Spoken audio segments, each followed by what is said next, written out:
다윗의 신앙, 한마디로 말하면 수준 있는 신앙이에요. 수준 있는 신앙. 그러니까 좀 어리고 부족한 신앙이 아니라 정말 이 정도 신앙이면 최고다 할 정도의 수준 있는 신앙이다. 그럼 다윗의 신앙이 도대체 어느 정도의 신앙이었기에 수준이 있다고 이야기하는가? 자, 오늘 본문의 앞의 내용을 우리가 읽지 않았는데 어떤 내용이 있냐면 다윗은 하나님을 너무너무 사랑했어요. 정말 하나님을 예배하는 일을 기뻐했어요. 그래서 우리가 다윗의 장막이라고 이야기하잖아요. 그러니까 무너진 예배를 회복하는 것이 다윗의 예배였고 다윗의 헌신이었어요.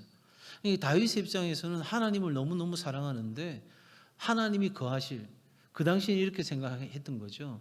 회막에 하나님이 임재하듯이 하나님이 임재하실 장소가 필요하다고 생각했어요. 그래서 그게 하나님의 성전이다, 거룩한 집이다 이렇게 생각하고 다윗은 하나님의 성전을 짓겠다고 하나님 앞에 기도했어요. 여러분 얼마나 하나님 보실 때 기쁜 일이에요, 그죠? 즐거운 일이잖아요. 너무너무 신나는 일이에요. 내 자녀가 하나님의 이름을 높이고 하나님의 영광을 위해서 성전을 건축하겠습니다. 하나님은 내 삶에 가장 우선되는 분이시고 나의 영광을 받으시기에 합당한 분이십니다. 이렇게 다윗이 고백하고 나섰는데 하나님이 다윗 보고 그 성전을 지으라고 했을까요? 짓지 말라고 했을까요? 한 번도 그런 거 들어본 적이 없어요?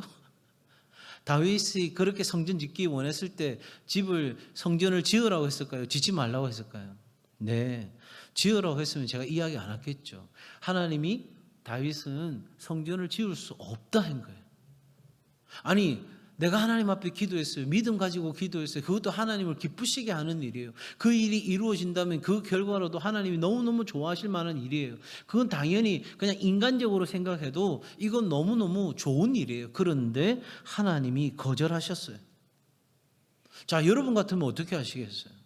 아마 저 같으면 굉장히 속상했을 것 같아요. 하나님 어떻게 이럴 수 있습니까? 제가 저를 위해서가 아니고 하나님을 위해서 그런 일을 하겠다는데 하나님 기뻐하시는 그 예배를 잘 드리려고 성전을 그렇게 내가 하나님 앞에 올려드리려고 하는데 왜 하나님 반대하십니까? 이러면서 이번 대빨 튀어나와가지고 삐져가지고 어디 한 곳에 있으면서 내가 이젠 다시는 하나님을 위해서 일하는가 봐라. 내가 다시는 하나님 기뻐하시는 그런 거 나 하지 않을 거예요. 충분히 우리 그럴 수 있잖아요. 그죠? 그런데 다윗은 그냥 그 상황을 받아들인 것은 물론이거니와 한 단계 더 나아가서 감사하고 있다는 감사. 하나님이 나를 거절하셨다는 것에 대하여 지금 감사하고 있다는 거예요. 이것이 진짜 놀라운 거예요.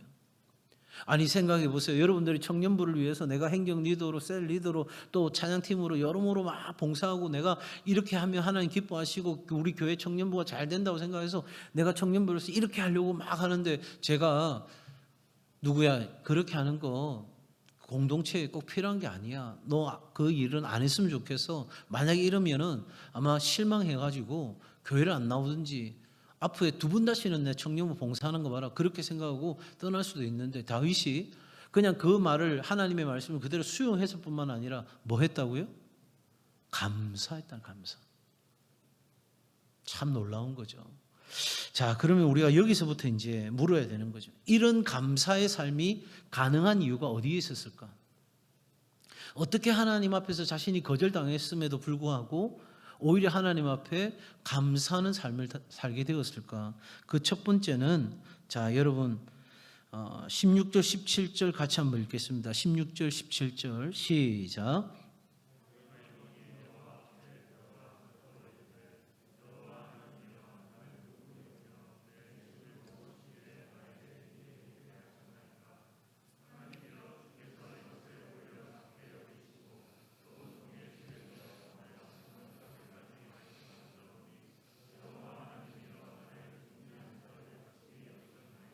아멘. 첫 번째는요, 다윗은 하나님의 뜻을 인정하는 사람이었어요. 한번 따라합시다. 하나님의 뜻을 인정하라. 한 번 더 합니다. 나와 다른 하나님의 뜻을 인정하라.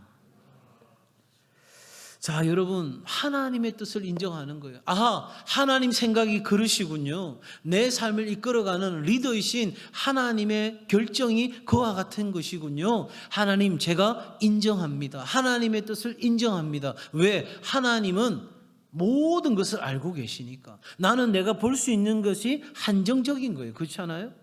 그런데 하나님은 내 지나온 날들과 지금의 시간과 앞으로의 날들을 다 알고 계시는 거예요. 온 세상 우주 만물을 창조하신 하나님의 뜻이 내가 가진 어떤 생각보다도 가장 우선되어져야 된다는 인정이 다윗에게 있었다는 거예요. 그게 이 성경에 지금 읽었던 방금 그 구절에는 나타나지 않아요. 그런데 어떻게 그렇게 이야기할 수 있는가 했을 때, 여러분, 하나님의 뜻을 인정하는 사람은 한마디로 겸손한 사람이에요. 하나님의 뜻을 인정하는 사람은 어떤 사람이라고요? 겸손한 사람이에요. 그게 바로 우리가 읽었던 17절에 잘 나타나고 있습니다. 그리고 뒤에도 나오죠. 무슨 말입니까? 나는 그런 하나님의 은혜를 받을 만한 자격이 있다 없다? 없는 사람이라고 고백하는 거예요. 하나님이 지난 날에도 내 삶을 인도해 주셨고 지금도 인도하실 뿐만 아니라 앞으로 우리의 가정이, 우리의 가문이 되어갈 일들까지도 하나님이 선한 계획을 갖고 계시다는 거, 그거 나한테 말씀해 주지 않아도 되는데, 그렇게 할 책임도 없으신데 그럼에도 불구하고 나에게 그 날들까지 다 말씀해 주시는 이 하나님, 이 종이 너무너무 부족한데 그 사랑과 그 은혜를 받기에는 한없이 작고 작은 인생인데, 그런데 나를 하나님께서 그렇게 여겨 주셨다는 거예요. 여러분, 겸손이라는 것은 우리의 예의 범절 그 차원을 이야기하는 게 아니에요. 여러분, 이 겸손하다는 건 우리 내면의 실체를 이야기하는 거예요. 여러분, 그 겉으로는 얼마든지 겸손한 척 할 수 있어요. 아이고, 제가 그런 거 어떻게 합니까? 저는 그런 거 못합니다. 그런데 속에는 교만이 가득할 수 있죠. 겉으로는 못한다지만 속으로는 내 시간, 내 물질, 내가 하는 거 이거 해야 되는데. 그러나 여러분, 성경이 말하는 겸손은 내면의 실체인 거예요. 내면 깊숙한 곳으로부터 하나님의 하나님 되심을 인정하고 그 하나님 앞에서 내가 철저하게 누구인지를 깨닫게 되는 거. 그래서 여러분, 이 겸손은 한번 따라합시다. 그리스도인에게 겸손은 능력입니다. 여러분, 사실은요, 오늘 이 시대에도 가장 유용하게 리더들에게 필요한 게 뭐냐면 겸손한 질문이라고 리더십 학자들은 이야기하고 있어요. 그도 그럴 것이 불확실성의 시대잖아요. 앞으로 어떤 일이 펼쳐질지 아무도 모르는 시대예요. 자, 코로나가 어느 정도 잠잠해졌다가 다시 확진되어져 가고 여러 가지 되어가는 상황 속에서 언제 우리가 이 자리에 이렇게 만나는 모임이 금지될지 알 수가 없어요. 여러분, 이 불확실성 시대 속에 내가 마치 뭐든지 다 아는 것처럼 산다? 그만큼 어리석은 게 어디 있겠어요? 우리는 알 수가 없는 거예요. 제가 어제도 기도회 새벽에 우리 청년들 기도할 때 나눴던 말씀이지만, 전도서 말씀해 보니까 하나님이 우리에게 형통의 날도 주시고 공고한 날도 주시는데 왜 그렇게 하시느냐? 미래의 장래의 일에 대하여 알지 못하게 하시는 하나님의 뜻이라는 거예요. 아니, 하나님이 알지 못하게 했다는데 그걸 굳이 알려고 생각하고 내가 그걸 안다고 선포한다면 그거 굉장히 오만한 거 아니겠어요? 모르는 나를 인정하고 그리고 하나님 앞에 겸손하게 물어야 되는 거죠. 날마다. 그러니 적어도 우리 그리스도인들에게 이 겸손은요, 그냥 단순히 하나의 삶의 태도 그리고 어떤 윤리 도덕적인 규범 이 차원이 아니라 우리의 삶의 능력이 된다는 거예요. 겸손하니까 하나님께 묻고 하나님께 물으니 하나님의 뜻을 이해하고 하나님의 뜻을 이해했으니 하나님을 인정하고 하나님을 예배하고 하나님을 기대하니 하나님의 놀라운 신령한 복이 내게 주어지고, 그러니 이 모든 삶의 출발은 바로 겸손으로부터 있다는 거예요. 사랑하는 청년 여러분, 바로 이 겸손이 여러분에게 삶의 능력이요 신앙의 능력인 줄 알아 하나님 앞에 언제나 겸손한 자리에 설 수 있는 은혜가 우리 청년들에게 있기를 바랍니다. 또한 여러분, 우리가 하나님의 뜻을 인정한다는 것은 바로 감사한다는 거예요. 감사. 하나님은 불의하십니까? 하나님은 의롭지 못합니까? 하나님은 자기 마음대로입니까? 하나님은 잔인하신 분입니까? 이렇게 물어보면 전부 다 뭐라고 대답을 해야 되는데 아무 말이 없는 거예요. 잘 들으세요. 침묵은 동의하는 거예요. 여러분이 옆에 있는 형제가 고통을 당하고 어려움을 당하는데 아무 말도 안 하는 거는 그 고통에 대해서 동의하는 거예요. 굉장히 비겁한 짓이에요. 여러분 가만히 있다는 건 여러분 제대로 가고 있다는 게 아니에요. 잘못된 일이 있다면 아니요라고 대답해야죠. 방금 제가 이렇게 물어보는데도 아무도 대답하고 있지 않다는 건 물론 이 분위기가 지금 대답해야 될 분위기인지 아닌지 또 뭐라고 대답해야 될지 모르기는 하겠지만 여러분 속으로라도 하나님 그런 분이 아니시죠. 목사님 하나님 그런 분이 아니시잖아요. 이러한 말이 터져 나와야 되죠. 하나님은 어떤 분이십니까? 선하신 분이에요. 다시 하나님은 어떤 분이다? 선하신 분이다. 하나님은 불의하실 수 있다 없다? 없어요. 내 삶에 이런 고통을 주셨다고 해서 하나님이 불의하시냐? 결코 그럴 수 없느니라. 여러분 이 하나님이 선하시다는 게 얼마나 여러분 감사한 일인지 몰라요. 자 보세요. 아까 제가 읽었던 그 성경 구절 있잖아요. 전도서 말씀에 하나님이 굽게 하신 것을 누가 펼 수 있겠느냐. 잘 보세요. 하나님이 굽게 하셨으면 누가 편다고요? 하나님이 펴시는 거예요. 그러니 우리의 삶에 불의한 일들이 생겼어요. 내가 정말 인정하고 싶지 않은 불의한 일들이 내 삶에 펼쳐졌어요. 그런데 그 삶의 불의함을 바로 잡을 수 있는 건 하나님의 선하심밖에 없는 거예요. 그러니 우리가 불의한 일을 당했다고 해서 하나님을 원망하게 된다면, 하나님께 불평을 터뜨리게 된다면 그건 뭐하고 같은 거예요? 하나님이 그런 불의를 행하셨잖아요. 하나님이 그렇게 잘못된 일을 결정하게 하셨잖아요. 그렇게 되는 거예요. 그런데 성경은 뭐라고 말해요? 하나님은 결코 불의하실 수 있다 없다? 없어요. 그러니 내 삶에 불의한 일이 생겼을 때 하나님께 원망하고 불평하는 게 아니라 하나님을 하나님으로 선하신 하나님을 인정한다면 그 불의한 상황과 나로서는 감당하기 어려운 상황에 대해서 우리는 뭐 할 수 있다? 감사할 수 있다는 거예요. 뭐를 인정하니까? 하나님의 뜻을 인정하니까. 오늘 다윗이 바로 그 삶을 보여주는 거예요.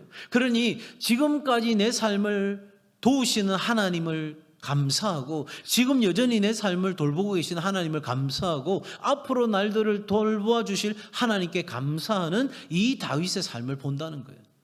그러니 여러분 우리 그리스도인들에게는 몇 가지 눈이 필요해요. 눈. 지나온 역사를 볼 수 있는 해안이 필요해요. 해안. 그 역사를 돌아보아서 내가 오늘의 삶에 중요한 것들을 결정할 수 있는 해안을 가져야 돼요. 두 번째, 우리의 마음의 눈, 심안을 가져야 돼요. 우리의 마음이 정직하게 우리의 양심이 깨어 있어서 볼 수 있는 심안이 필요해요. 그리고 우리에게 영안도 필요해요. 우리의 삶은 영적인 삶이잖아요. 그러니 영안도 필요한 거예요. 그런 모든 눈을 가지고 우리의 삶을 바라볼 때 하나님의 뜻을 이해하게 되면 우리에게 터져 나오는 게 뭐다? 감사고 찬양이고 하나님께 드리는 예배인 거예요. 여러분 그냥 우리가 분위기 맞춰서 몇 마디 노래 부르면서 야 오늘 분위기 좋다 오늘 잘한다 아이고 오늘 저 노래는 와 박자도 안 맞노 뭐 그렇게 우리가 할 차원이 아니라 바로 하나님을 인정하는 삶에 진정한 찬양과 감사와 예배가 일어나는 거죠. 자 여러분 다윗이 이렇게 알게 된 것은 지나온 날들을 통해서 세상의 고통이 얼마나 악한 건지 알았어요. 자기를 죽이려고 했던 사울과 그리고 많은 원수들의 공격들이 얼마나 이 다윗에게 고통을 주었는지 너무너무 잘 알았어요. 그리고 그 지나온 날들을 통해서 한 가지 더 깨달은 것이 있었어요. 그건 내가 너무나 약하다는 거였어요. 내가 너무 보잘것없다는 거였어요. 이 두 가지를 깨달은 다윗은 하나님 앞에서 앞서 말씀드린 것처럼 그 하나님의 뜻이 분명하게 드러났을 때 그는 감사할 수밖에 없었다는 거예요. 다른 거 필요가 없는 거예요. 나를 잘 아시고 나를 위해 일하고 계시고 나에게 좋은 뜻을 갖고 계시고 나를 통해서 영광 받으실 하나님이 그런 결정하셨다면 한번 따라합시다. 모든 결정에 다시 모든 결정에 나는 오케이입니다. 그게 믿음인 거예요. 그게 하나님을 믿는 믿음인 거예요. 내가 내 생각에는, 내 마음에는, 내 감정에는, 내 경험으로는 여러분 그거 아니에요. 그냥 하나님의 뜻을 알고 그 뜻을 따라가는 거죠. 자, 여러분 하나님의 뜻에 온전히 순복할 수 있는 이 다윗 같은 스타일의 신앙인이 될 수 있기를 바랍니다. 두 번째로는요, 다윗이 어떻게 그렇게 수준 높은 신앙인이 되었는가? 한번 따라합시다. 하나님의 역사하심을 볼 수 있는 사람이었습니다. 첫 번째가 하나님의 뜻을 인정하는 사람이었다면, 두 번째는 하나님의 역사를 볼 수 있는 사람이에요. 여기는 이제 성경을 좀 볼 필요가 있어요. 20절 한번 보시겠어요? 20절, 여호와여 우리 귀로 들은 대로는, 자, 다윗이 들었습니다. 하나님이 어떻게 역사하셨는지를 들었어요. 그런데 결론적으로 이야기합니다. 다윗이 그 모든 이야기를 듣고 한마디로 고백합니다. 뭐라고요? 20절, 주와 같은, 시작, 주와 같은 이가 없고 주 외에는 하나님이 없나이다. 그러니까 여호와 하나님은 나의 주가 되시는데, 나의 주인이 되시는데, 내 주인 같은 분은 없고 오직 하나님만이 나의 주인이십니다. 그러니까 다윗이 지난날의 이야기를 들었는데 그 모든 이야기 속에 드러난 하나님의 이야기, 그 이야기는 결국 나로 하여금 하나님을 하나님으로 인정하게 만들었다는 거죠. 자, 어떤 내용인지 봅시다. 21절, 어느 한 나라가 주의 백성 이스라엘과 같으리까? 하나님이 자기 백성을 구속하시려고 나가사 크고 두려운 일로 말미암아 이름을 얻으시고. 자, 여러분 무슨 사건이 생각납니까? 바로 출애굽 사건이 생각나는 거죠. 애굽에서 압제당하고 있는 그 사람들을 구속하신 하나님. 그래서 신명기 말씀에도 그런 말씀이 있거든요. 너같이 구원 얻은 백성이 누구냐? 하나님이 그 백성들을 구원하셨 이야기를 다윗은 들었다 이 말이에요.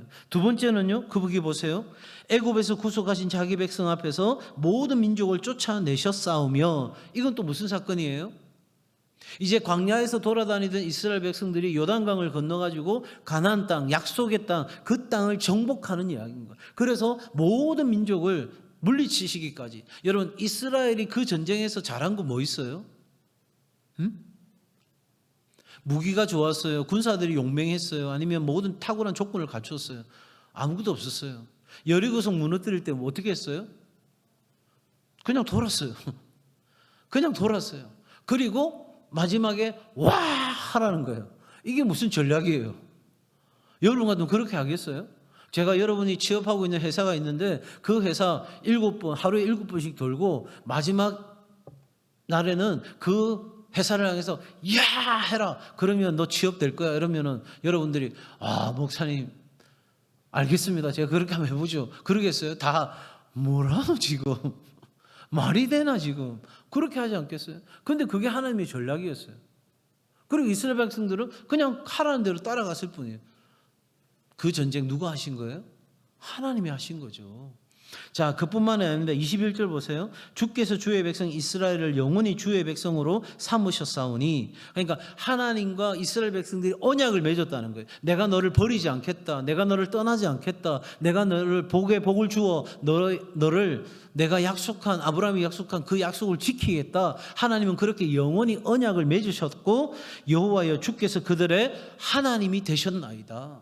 그러니 애굽에서 탈출했던 그 출애굽의 사건, 가나안을 정복한 이야기, 그리고 그 이후에 하나님께서 신실하게 그 백성들과 언약을 맺으시고 한 이 모든 이야기를 다 들었을 때 다윗이 고백할 수밖에 없었던 한 가지는 주와 같은 이가 없고 주 외에는 하나님이 없나이다.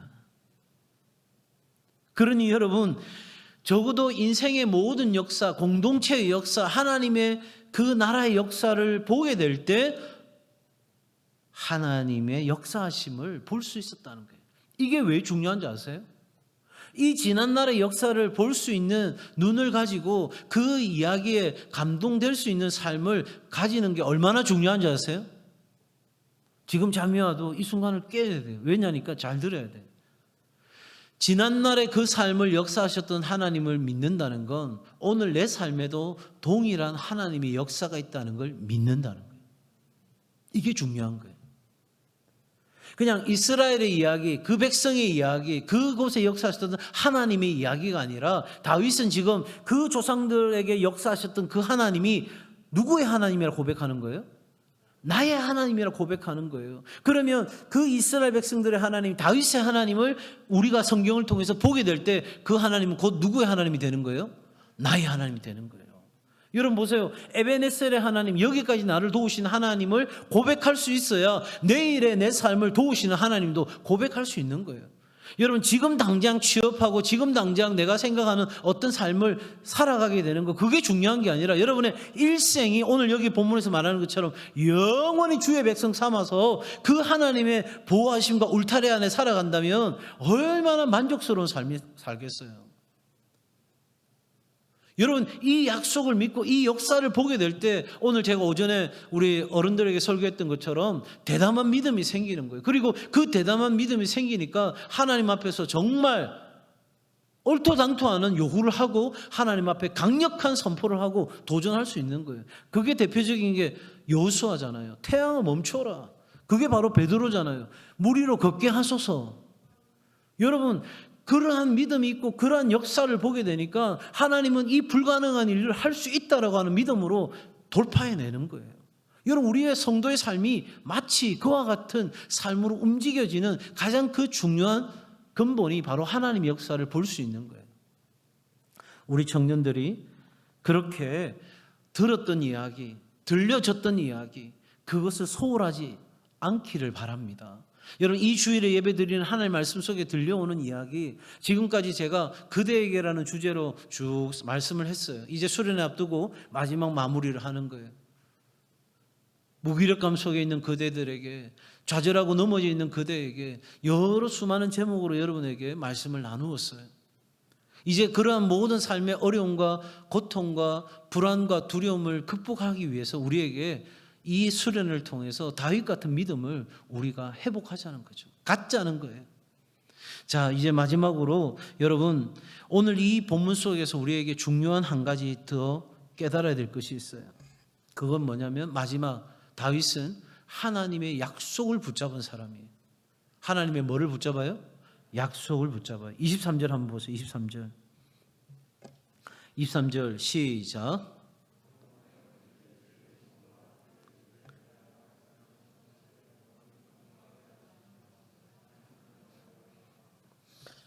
사실 이 본문의 전체 내용은 목사님한테 절대 잊을 수 없는 이야기예요. 왠지 아세요?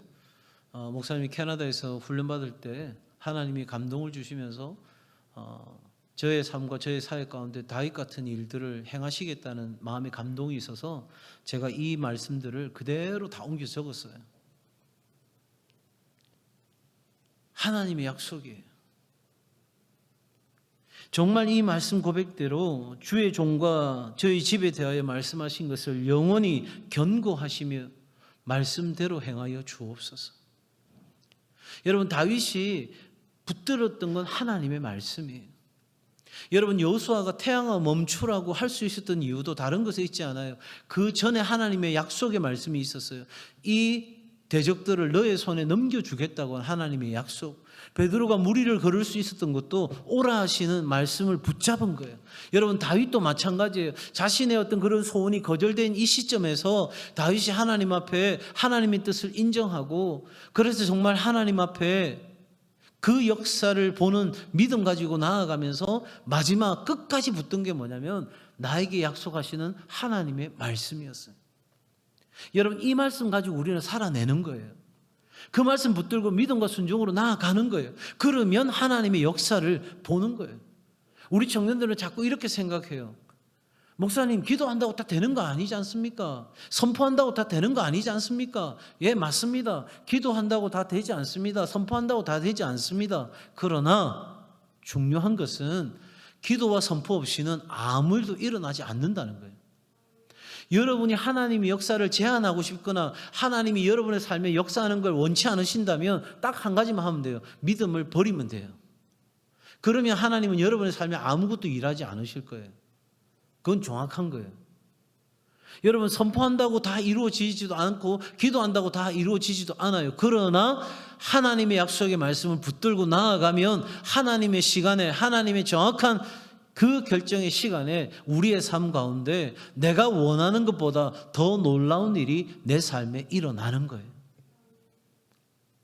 저는 제가 캐나다에서 훈련받으러 갈 때 딱 한 가지 기도 제목이 있었어요. 저에게 아버지의 마음을 주옵소서.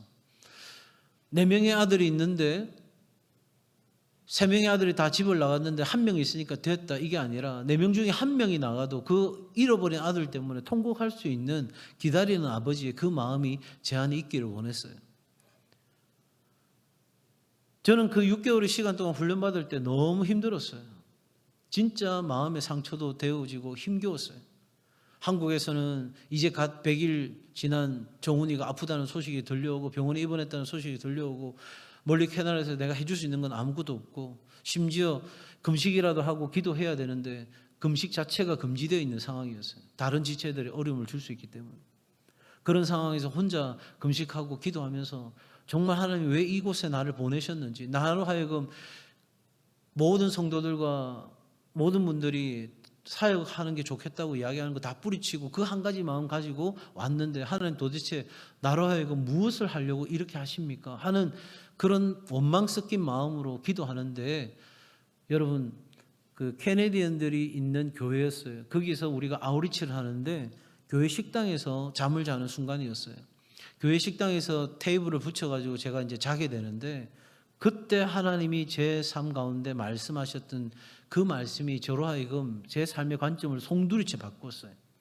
마치 그냥 하나의 애니메이션처럼 하나님의 마음을 알고자 하는 한 사람이 있었습니다 하면서 이야기가 쫙 시작되는 거였어요. 그 이야기가 쫙 시작되는데 내용 생략하고요. 핵심은 뭐냐면 그 한 사람이 알고자 하는 마음, 그것은, 그 상황들은 모든 것이 어려움이었습니다. 그러나 마지막 고백합니다. 하나님은 하나님의 마음을 그 모든 날들을 통해서 그 한 사람에게 알게 하셨습니다.